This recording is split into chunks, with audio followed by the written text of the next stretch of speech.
Olá a todos, tudo bem? Ronaldo Paiva aqui, hoje dando continuidade ao estudo do Evangelho segundo o Espiritismo, capítulo 4, itens 10 a 17, como sugestão de leitura. No item 10, continua-se a leitura dessa sequência aqui de itens que é relacionado ao assunto que se iniciou bem no comecinho do capítulo: ressurreição e reencarnação. Então, nessa continuidade, vamos dar então a finalização e o entendimento final a este tópico. Item 10. Ora, desde o tempo de João Batista até o presente, o reino dos céus é tomado pela violência, e são os violentos que o arrebatam. Pois que assim o profetizaram todos os profetas até João, e também a lei. Se quiserdes compreender o que vos digo, ele mesmo é o Elias que há de vir. Ouça-o, aquele que tiver ouvidos de ouvir. Isso está registrado em São Mateus, capítulo 11, versículos 12 a 15. Item 11. Se o princípio da reencarnação, conforme se acha expresso em São João, podia a rigor ser interpretado em sentido puramente místico, o mesmo já não acontece com essa passagem de São Mateus, que não permite equívoco. Ele mesmo é o Elias que há de vir. Não há aí figura nem alegoria, é uma afirmação positiva. Desde o tempo de João Batista até o presente, o reino dos céus é tomado pela violência. O que significam essas palavras, uma vez que João Batista ainda vivia naquele momento? Jesus as explica dizendo: se quiserdes compreender o que digo, ele mesmo é o Elias que há de vir. Ora, sendo João o próprio Elias, Jesus alude à época em que João vivia com o nome de Elias.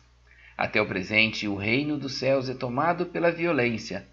Outra alusão à violência da lei mosaica, que ordenava o extermínio dos infiéis para que os demais ganhassem a terra prometida.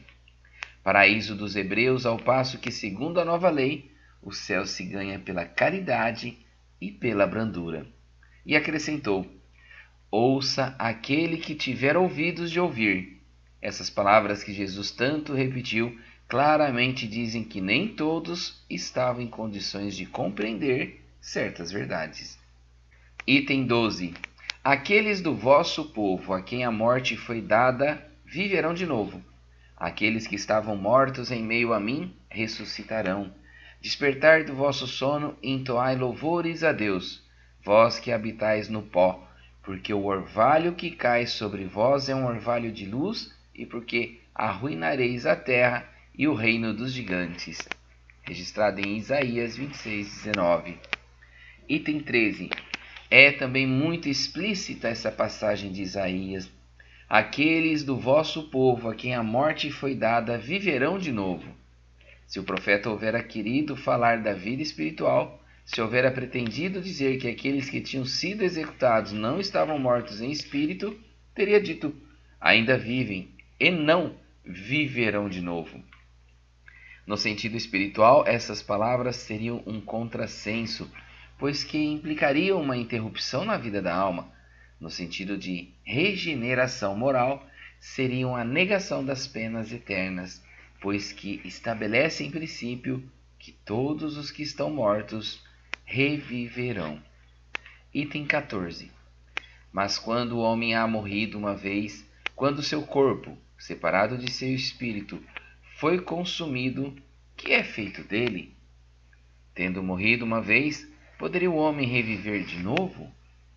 Nesta guerra em que me acho todos os dias da minha vida, espero que chegue a minha mutação. Job, capítulo 14, versículos de 10 a 14, tradução de Le Maistre de Sacy. Quando o homem morre, perde toda a sua força, expira. Depois onde está ele? Se o homem morre, viverá de novo? Esperarei todos os dias de meu combate até que venha alguma mutação. É essa mesma passagem de Job, só que agora uma tradução do protestante de Osterwald. Quando o homem está morto, vive sempre. Acabando os dias da minha existência terrestre, esperarei, porquanto a ela voltarei de novo. É a mesma citação de Job, só que agora a tradução é uma versão da igreja grega. Item 15. Nessas três versões, a da versão grega, a da tradução protestante e a tradução de Lemaitre, o princípio da pluralidade das existências se acha claramente expresso. Ninguém poderá supor que Job haja querido falar da regeneração pela água do batismo, que ele de certo não conhecia. Tendo o homem morrido uma vez, poderia reviver de novo? A ideia de morrer uma vez e de reviver implica a de morrer e reviver muitas vezes. A versão da igreja grega ainda é mais explícita, se é que isso é possível. Acabando os dias da minha existência terrena, esperarei, porquanto a ela voltarei. Ou voltarei à existência terrestre. Isso é tão claro, como se alguém dissesse: saio de minha casa, mas a ela tornarei. Nesta guerra em que me encontro todos os dias de minha vida, espero que se dê a minha mutação. Job evidentemente pretendeu referir-se à luta que sustentava contra as misérias da vida. Espera a sua mutação, isto é, resigna-se. Na versão grega, esperarei parece aplicar-se preferentemente a uma nova existência. Quando a minha existência estiver acabada, esperarei, porquanto a ela voltarei.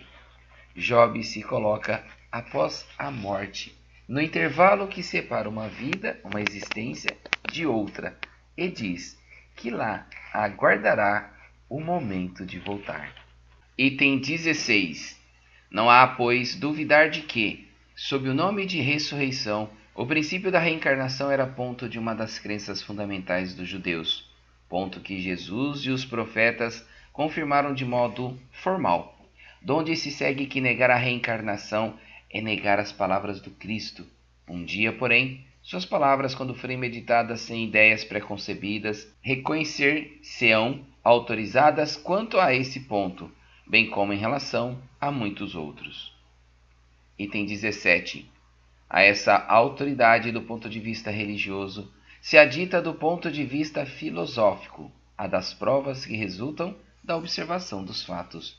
Quando se trata de remontar dos efeitos às causas, a reencarnação surge como necessidade absoluta, como condição inerente à humanidade, numa palavra, como lei da natureza. Pelos seus resultados, ela se evidencia de modo, por assim dizer, material, da mesma forma que o motor oculto se revela pelo movimento. Só ela pode dizer ao homem de onde ele vem, para onde vai, porque está na terra, e justificar todas as anomalias e todas as aparentes injustiças que a vida apresenta. Sem o princípio da pré-existência da alma e da pluralidade das existências, são ininteligíveis, em sua maioria, as máximas do Evangelho, razão porque hão dado lugar a tão contraditórias interpretações. Está nesse princípio a chave que lhes restituirá o sentido verdadeiro. Queridos irmãos em Cristo, e assim nós encerramos a leitura do dia de hoje. Fique agora com os comentários do dia. Até mais, tchau, tchau. Bom dia a todos, bom dia meus irmãos e minhas irmãs. Vamos a mais passagens do Evangelho segundo o Espiritismo. Estamos no 4º capítulo, ninguém poderá ver o reino de Deus se não nascer de novo. E hoje com os itens de 10 a 17, ressurreição e reencarnação.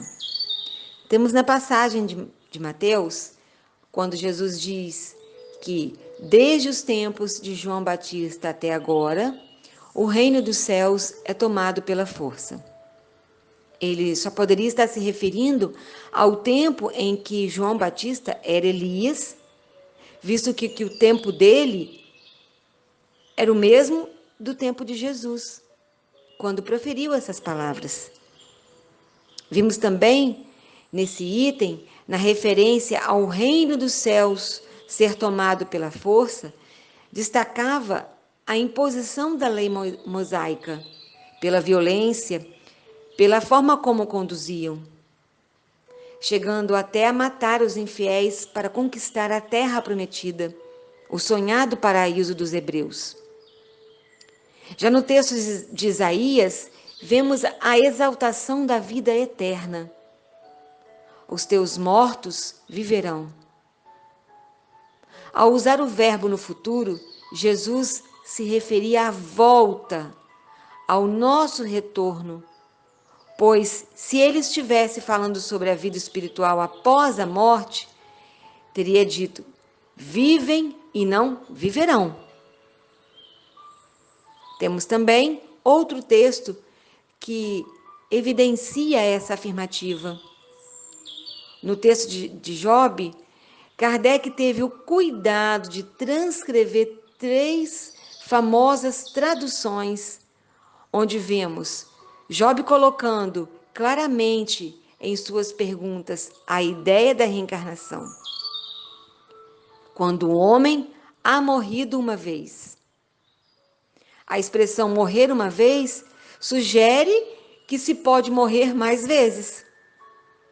E temos mais versões explicando isso. Quando o corpo desaparece, o que acontece com a alma? Poderia reviver de novo? Nas versões, tanto a tradução protestante como da igreja grega, a ideia de reencarnar está também, não como pergunta, mas como afirmativa. Com essas citações, Kardec quis demonstrar a ideia da reencarnação que já existia entre os princípios religiosos dos judeus, de forma não muito objetiva, não muito clara, sob o nome de ressurreição. No item 17, ele esclarece sobre as provas da reencarnação no ponto de vista filosófico, resultantes das observações de fatos. Procurando-se as causas dos efeitos, a reencarnação aparece como uma necessidade absoluta, uma condição inerente à humanidade. Em uma palavra, como uma lei da natureza. Realmente, a lei da reencarnação é a única que responde às perguntas: de onde vim, para onde vou, por que estou aqui, por que na Terra? É a única que justifica todas as anomalias, todas as injustiças aparentes da vida. Podemos entender vários sentidos quando usamos a razão a nosso favor, quando temos questionamentos sobre situações, por que passamos por isso? Sem a reencarnação, Deus perde a característica da perfeição, da justiça perfeita. Só a reencarnação explica as desigualdades morais, sociais, econômicas, tudo o que existe no nosso mundo. Somente a reencarnação dá aos homens condições e estímulos para continuar trabalhando no desenvolvimento do bem, no bem em si, à nossa volta, no planeta, na certeza de que a humanidade de hoje, constituída de espíritos milenares, rebeldes, na construção de uma humanidade melhor, mais justa, mais amorosa, voltada ao trabalho do bem, e que vale a pena esse esforço no sentir, no pensar, no conduzir. Somente com a lei da reencarnação, os ensinos de Jesus se tornam lógicos, entendidos, explicáveis e aplicáveis, de forma consciente e racional, Por isso, Kardec escreveu que este princípio é a chave que deve restituir ao cristianismo o seu verdadeiro sentido. Então, meus irmãos e minhas irmãs, concluo o ensino do Evangelho que hoje nos traz a clareza. E que a paz de Jesus esteja conosco em mais esse momento. Que assim seja.